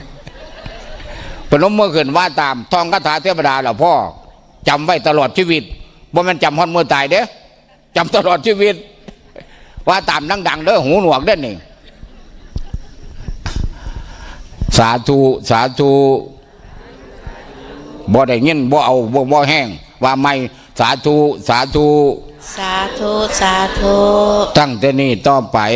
ตั้งแต่นี้ต่อไปผู้ขาสิบ่เฮ็ดนาบูดนาบึงผู้ขาสิบ่เฮ็ดนาบูดนาบึงว่าแห้งผู้ขาสิบ่ด่าหมูหมาเป็ดไก่ผู้ขาสิบ่ด่าหมูหมาเป็ดไก่ผู้ขาสิบ่ด่าลูกด่าหลานผู้ขาสิบ่ด่าลูกด่าอย่าคอยลงอย่าคอยลงผู้ขาสิบ่เถียงพ่อเถียงแม่ผู้ขาสิบ่เถียงพ่อเถียงแม่ผู้ขาสิบ่เถียงผัวผู้ขาสิบ่เถียงผัวผู้ขาสิบ่สร้างพี่สร้างน้องผู้ขาสิบ่สร้างพี่สร้างน้องหลังจากฟังเทศแล้วหลังจากฟังเทศแล้วเห็นหน้าผู้ใดผู้ขาก็สิยิ้มใส่หน้าผู้ใดผู้ขาก็สิยิ้มใส่ไผสิว่าบ้าก็ตามไผสิว่าบ้าก็สามขึ้นนี่ผู้ขาสิยิ้มอยู่หมดขึ้นนี่ผู้ขาสิยิ้มอยู่หมดขึ้นสาธุสาธุคนหน้าง้อเดี๋ยวเบิ่งขี้ลายคนหน้าง้อเหลียวเบิ่งขี้ลายคนเครียดง่ายหน้าง่ำคือผีคนเครียดง่ายหน้าง่ำคือผีคนผู้ดีเขาบ่เครียดจักเทียคนผู้ดีเขาบ่เครียดจักเพราะเขาเบียหนังหน้ามันงอเขาเบื่อหนังหน้ามันงอสาธุสาธุตั้งแต่นี้ต่อไปตั้งแต่นี้ต่อไปผู้ขาสิบ่กินเหล้ากินเบียร์ผู้ขาสิบ่กินเหล้ากินเบียร์สาธุสาธุตั้งแต่นี้ต่อไปตั้งแต่นี้ต่อไปผู้ขาสิบ่เล่นการพนันทุกอย่างสาธุสาธุเด้อเทวบุตรเทวดามาเป็นสักขีพยาน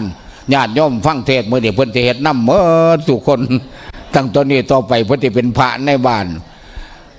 ขันหาเพิ่นผ่านมาแล้วเพิ่นผิดพลาดเนี่ยก็ให้อภัยเพิ่นจะตั้งแต่นี้ต่อไปก็ด้วยถ้าทำมื้อนี้ก็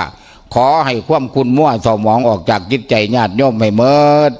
ให้เหลือแต่ความสดชื่นเบิกบานล่าเรื่องแจ่มใสให้สมกับพระพุทธเจ้าว่านี่มนุษย์เทโวถึงร่างกายจะเป็นมนุษย์แต่จิตใจเป็นเทวดาโดยในที่แสดงมาเอวังก็มีด้วยประกาศรัตนี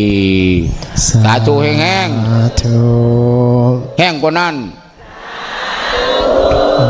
ถ้าลงธรรมาสาธุอีกถ้าตกธรรมาสไผละสาธุเอาเบื้องหน้าเราว่าจำได้บ่เอาถ่ายรูปรุ่นก็อนุโมทนากับทางด้านของหลวงพ่อคำไหลก็เป็นที่อยู่ในจังหวัดกาฬสินธุ์ของเรานี่แหละนั่นก็เห็นอยู่เป็นประจำนะทั้งภาคแรกแล้วก็ภาคสองภาคแรกแล้วก็ภาคสองภาคแรกตั้งแต่11 พรรษาท่านก็เล่าประวัติท่านมาแล้วล่ะได้แม่ไม้ลูก5ภาษิตท่านก็เข้าท่าดีนะแต่ก็ที่สำคัญเราก็ได้ยินได้ฟังทั้งสาระธรรมะบันเทิงผู้เฒ่าเนี่ยมักเว้าพื้นเนาะจักว่าไปเทศเนี่ยไปซ่อมแม่เขากับพ่อจักอยู่นี่ก็แย่เราไปเว้าพื้นเด้อไปนอนก็ตื่นขึ้นมาซะ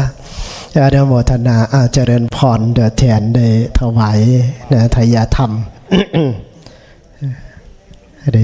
เตรียมไว้ไหมเราเอาไว้กรุได้ถวายกังทายาธรรมรอบต่อไปก็นิมนต์นะครับเวลา3:30จะ3:30แล้วเป็นเวลาพระอินทร์จะลงแล้วท่านก็เดินทางมาตั้งแต่หัวค่ำเดินมาจากทางมาจากนครศรีราชสีมาหรือว่าโคราช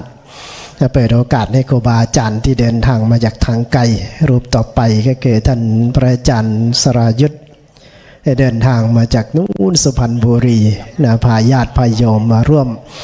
ปฏิบัติกับเราด้วยแล้วก็มีโอกาสก็จะพาพวกเราได้ไปเยี่ยมเยียนท่านด้วย แล้วก็ยังมีครูบาอาจารย์อีกหลายรูปหลายท่านก็เลยต้องแบ่งสรรปันเวลาเนื่องจากว่าเวลามีน้อย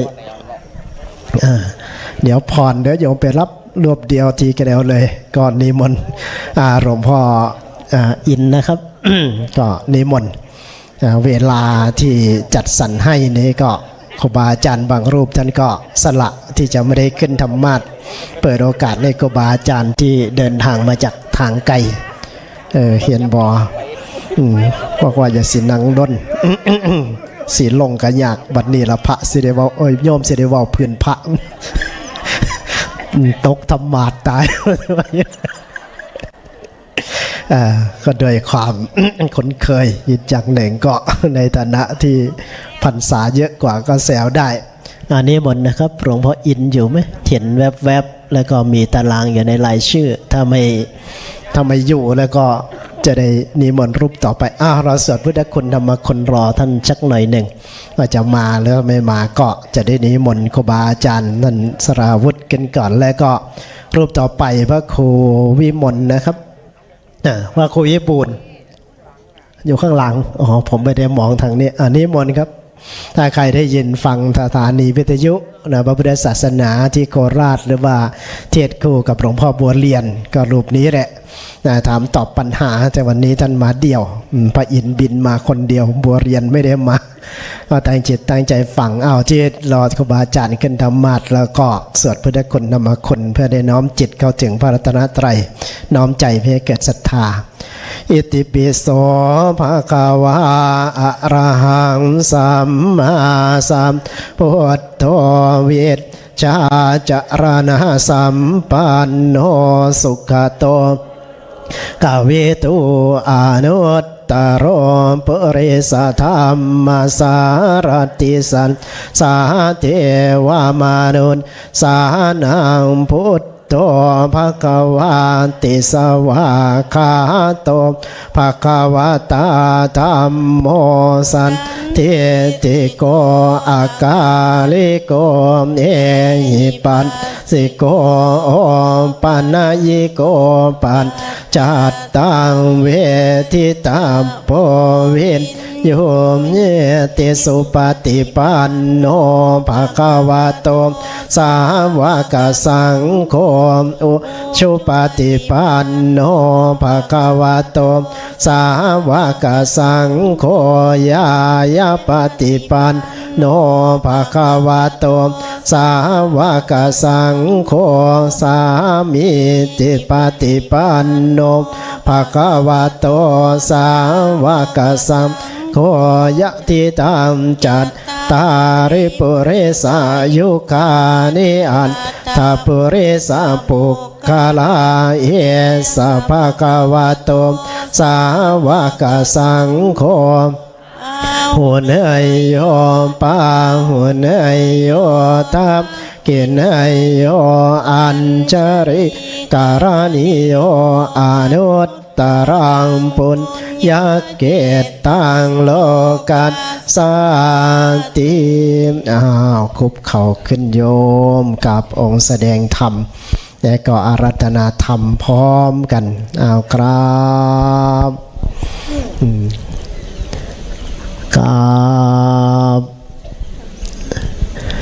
อย่าพึ่งกลับกันนะโยมนะพรุ่งนี้เช้าก็จะได้มีการใส่บาตรอยู่เด้อ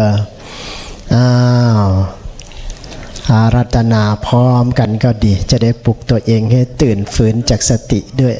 เจริญพรพร้อมกันพระมหาจาโลกังทิปรติสัมปติกาดอัญชาลีอันนาทิวารังอายาจาทาสันติทาสันตาปาราชาคาชาติกาเทเสตุ ธรรมังอนุกรรมปิมังประชังกราบนิมนต์เจ้าค่ะ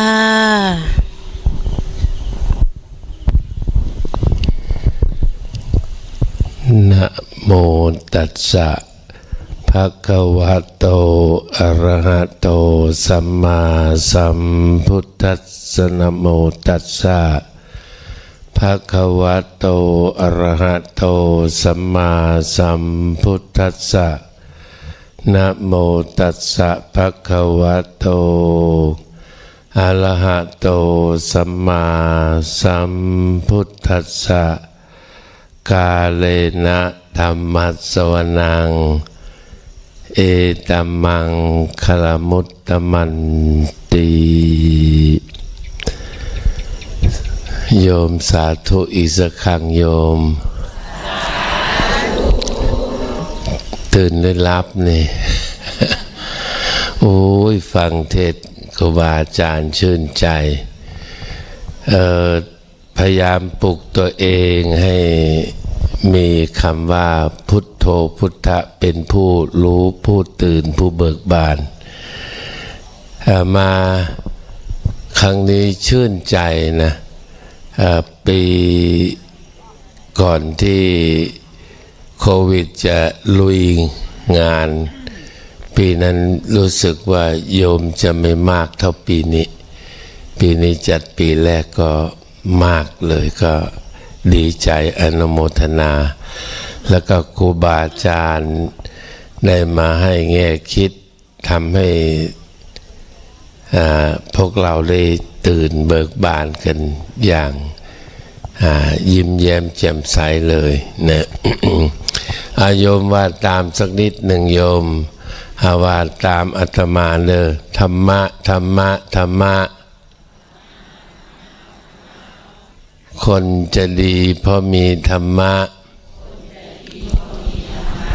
คิดว่าจำไม่ได้ลองว่าพร้อมกัน1 2 3มาธรรมะธรรมะจะดีต้องมีธรรมะอีก2 เที่ยวมาธรรมะธรรมะคนจะดีเพราะมีธรรมะธรรมะธรรมะธรรมะคนจะดีเพราะมีธรรมะสาธุพร้อมกันสาธุโอ้แสดงว่าตื่นแล้วดีใจดีใจได้ฟังครูบาอาจารย์ได้ให้แง่คิดมุมมองบางอย่างไฟน่ะมันติดเองได้พอถึงเวลามืดปุ๊บติดเลยแต่ไฟบางชนิดมันต้องเปิดสวิตช์มันจึงจะติดแม่วันนี้เราได้แง่คิดครูบาอาจารย์มาเปิดสวิตช์ของไฟให้ในแนวทางได้เห็นหนทางในการเดินโอ้ยชื่นใจชื่นใจก็เลยได้เขียนคำกรหน่อยหนึ่งว่าอะไรบูชาพระธาตุนาดูลอย่างไรจึงจะได้บุญให้อุ่นจิตบูชาพระธาตุเพื่ออุทิศศาสนารักษาศีล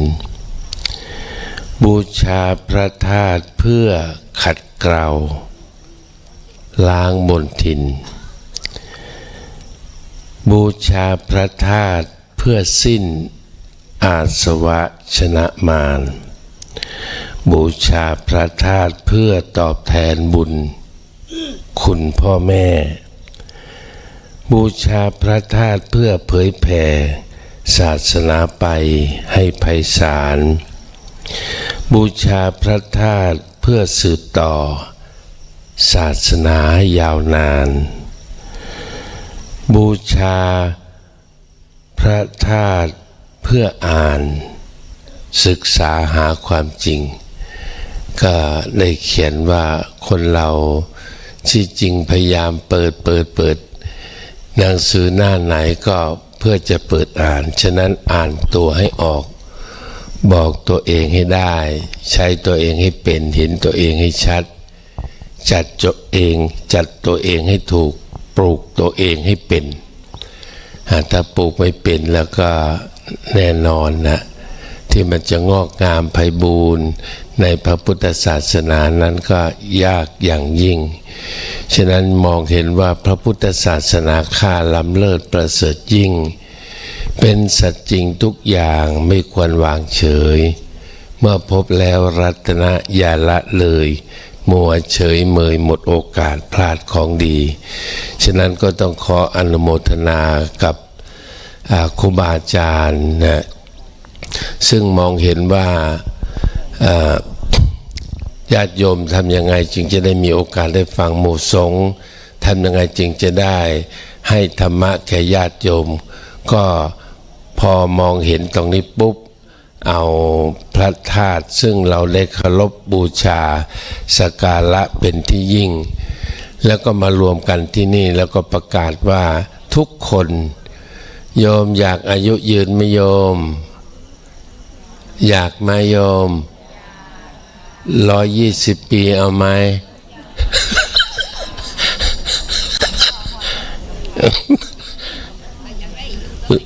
120 ปีแข็งแรงแข็งแบบขานี่ก็หดไม่เข่าเด้หดไม่ได้นะจริงๆในศาสนานี่ที่เราศึกษามีอยู่ มีพระนนท์กับนางวิสาขาพระพุทธเจ้านิพพานกี่ปีโยมปรินิพพานกี่ปี80 ปีฉะนั้นเอาสักแค่80ก็คือขั้นนะโยมนะฉะนั้นตรงนี้ก็อยากจะที่จะก็คือว่าศีลธรรมเป็นของดีเลิศเป็นของประเสริฐของเราทุกคนคนเราไม่ว่ารวยหรือจนคนเราไม่ว่ารวยหรือจนขอให้ทุกคนมีศีลธรรมประจำใจข้อหนึ่งไม่ให้ฆ่าสัตว์เป็นสิ่งผูกมัดสร้างมิตรในใจข้อสองไม่ให้ลักของผู้ใดข้อสองไม่ให้ลักของผู้ใดข้อสามไม่ให้ล่วงผิดเมียเขาข้อสามไม่ให้ล่วงผิดผัวเขาข้อสี่ไม่ให้หลอกลวงกันข้อนี้สำคัญหลีกได้ก็เป็นบุญข้อที่ห้าอย่าดื่มสุราเอาบุญถ้ากินแล้ววุ่นเป็นของไม่ดีคนเราถ้าอยากมีความสุขสิ่งไหนพาทุกข์จำต้องหลีกหนีจงพากันสร้างสรรค์แต่ความดีจงพากันสร้างสรรค์แต่ความดีขอให้พวกเหล่านี้จงมีศีลห้าประจำตนแม่ฟังครูบาอาจารย์ที่ท่านได้พูดได้ให้แง่คิดได้ให้กำลังใจฉะนั้นก็ชื่นใจแล้วก็พยายามที่มานี้พยายามที่จะเอาสิ่งที่ดีๆให้กับตนเองก็คือบุญบารมีที่เราได้สั่งสมคุณงามความดีนั่นเองฉะนั้น บางสิ่งบางประการมันอาจจะไม่ได้ทั้งหมดนะเพราะว่าไอ้การที่จะไม่ได้พักเลยแต่เหมือนการทานอาหารมันก็ไม่ได้ทานทั้งหมดหรอกทานอันไหนที่เป็นประโยชน์อาหารมันเป็นหม้อๆเราก็ตักพอรับประทานได้พอหมดได้ไม่เหลือได้เพื่อคนอื่นบ้างอย่างนี้ก็ถือว่าเป็นบุญเป็นกุศลที่ยิ่งแล้วฉะนั้นธรรมะ ที่ครูบาอาจารย์ได้ให้เนี่ยนิดหนึ่งก็เป็นไปมีคุณมากเลยอย่างพ่อที่หลวงพ่อได้กล่าวไปมันสักครู่เนี่ยโอ้เบิกบานแล้วเบิกบานใจแล้วก็สามารถที่จะมองเห็นภาพว่าธรรมะควรประพฤติปฏิบัติอย่างไรควรที่เราจะเอาอย่างไรมาเป็นแง่คิดมุมมองฉะนั้นก็ต้องขออนุโมทนาแล้วก็ปลื้มใจกับครูบาอาจารย์ที่ได้ปลีกเวลามาให้ความรู้จริงๆแล้วเนี่ยมันจะเป็นรถอะไรก็แล้วแต่ถ้าเป็นกลางคืนต้องเปิดไฟแม้รถเบนซ์ราคาเป็นหลายๆล้าน ถ้าวิ่งในเวลากลางคืนต้องเปิดไฟแน่นอนฉะนั้นครูบาอาจารย์พยายามที่จะมาให้แง่คิดมุมมองชี้ทางบรรเทาทุกข์ชี้สุขเกษมสารชี้ทางไปพระนิพพานสิ้นสุขยกภัยให้แก่เราแล้วก็ให้กำลังใจแก่คนที่บางทีสุขภาพร่างกายก็ไม่ถึง100%หรอกแต่ก็อยากจะมาเพิ่มเติมพอได้ฟังข้อคิดแนวทางอันใดอันหนึ่งก็รู้สึกว่าเข้มแข็งขึ้นมาก็ดีใจแล้วก็คงจะขออนุโมทนาบุญกับญาติโยมช่วงเช้าคงไม่ได้อยู่ด้วยเพราะว่ามีภารกิจอยู่ทางวัดอยู่เหมือนกันก็ดีใจมากล่าวพอได้ให้กำลังใจกันว่าชีวิตคนเกิดมาล้ำค่านักควรฟูมฟักสรรสร้างทางสุขสีหากมัวเพลินเกินการผ่านความดีใหญ่จะมีคุณค่าคำว่าคน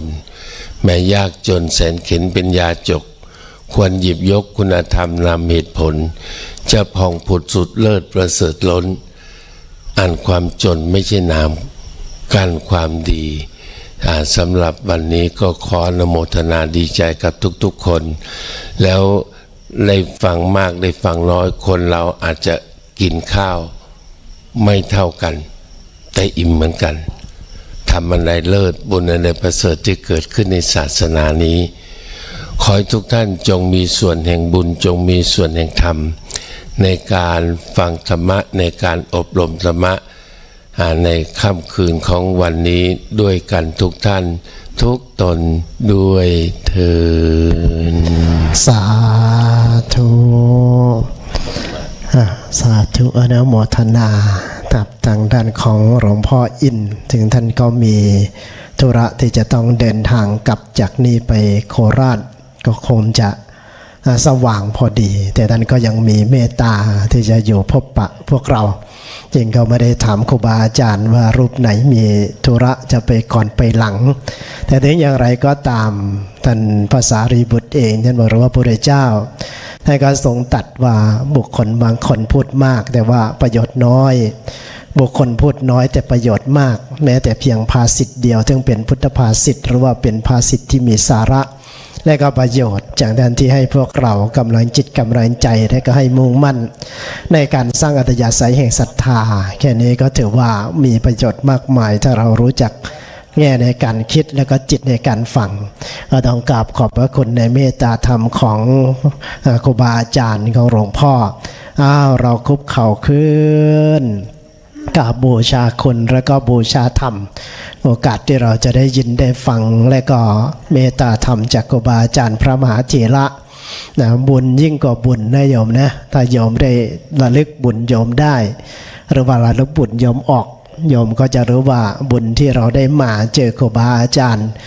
เป็นนักปราชญ์พระนักปฏิบัติเป็นศูนย์รวมหรือว่ากิจกรรมนี้ที่มีครูบาอาจารย์หลากหลายโดยเฉพาะสายธรรมที่จาริกมาร่วมกันงั้นก็กลับมาร่วมกันโยมโอ้หนักกล่องถ่ายภาพนี่ก็จะเป็นเนาะมาติดธรรมะถ่ายรูปก่อนเดี๋ยวออกไปเขาจะได้กราบกันด้วยโยมได้ ซึ่งก็รักษาธรรมเนียมแล้วก็วินีโยมหลบออกจากหน้าธรรมะก่อนมันสิถึกดักโยมมาหน้านะคนส่วนใหญ่สิกราบดักโยมออกจากหน้าธรรมะก่อนเป็นหลักวินัยเลยนะโยมเนี่ย เป็นหลักธรรมเนียมแล้วก็หลักวินัยเพราะฉะนั้นที่ยังไม่ให้กราบเพราะว่ากลัวบาปจะติดกับโยมผู้ที่อยู่ข้างหน้าเพราะเราเจตนาเดี๋ยวจิตคนจะตกกราบพร้อมกันร่วมกราบได้ จิตได้ถึงพระกายได้ถึงธรรมนำไปสู่ความเป็นสุขสิริมงคลทั้งหลายนิมนต์หลวงพ่อได้ให้พรโยมหน่อยก็ดีครับเพื่อสิริมงคลได้รับพรชักหน่อยเนาะ พระอินทร์ให้พรเด้อยะถาวาลิวะอาปุลาปาลิปุเรนติสาคลังเอวะเมวะอิโตทินังเปตานังอุปกัปปติ อิจิตังปฏิตังตุมหังคิปะเมวัสมิจจตุสัพเพปุเรนตุสังกปาจันโทปนลโสยถามณิโชติลโสยถาจัตตาโลธรรมาวัฏันติอายุวันโนสุขังภาลัง สาธุก็กราบพระนิมนต์รูปต่อไปเลยนะครับท่านพระอาจารย์สรายุทธเจ้าของสถานีวิทยุสาธุเรดิโอเดินทางมาไกลเช่นเดียวกันจากสุพรรณบุรีและก็นำพาญาติโยมมาร่วมประพฤติปฏิบัติกับเราด้วยและก็ยังมีครูบาอาจารย์อีกหลายรูปหลายท่านเมื่อจะเปลี่ยนทางด้านของพระครูจริยะสารธรรมวัดป่าจริยธรรมหรือพระอาจารย์นิรุตเจ้าคณะอำเภอลืมแล้วไม่ได้ไปเมืองเลยนานนี่จะลืมอำเภอเขาทั้งหมดแล้วนั่นก็ท่านก็ยังอยู่นะจึงจะต่อจากทางด้านของพระครูวิบูลย์สารธรรมสาธุร่วมกันนะโยมหลวงตาอินท่านได้ร่วมทำบุญในการเชื่อมสัญญาณถ่ายทอดสถานีวิทยุโทรทัศน์ทีม OB ด้วยเจ้าหน้าที่เรามารับปัจจัยด้วยนะเอาสาธุพร้อมกันสวดพุทธคุณธรรมคุณรอครูบาอาจารย์เพื่อน้อมจิตน้อมใจให้เกิดศรัทธาแก้วกราบสาทะให้เราอยู่รอดปลอดภัยอธิษฐานไว้ตั้งแต่ทางด้านของให้เกิดเขียนชื่อหลวงตาให้นะหลวงตาอินรวมบริจาคขึ้นทางด้านของแยกให้ออกนะโยมระหว่าง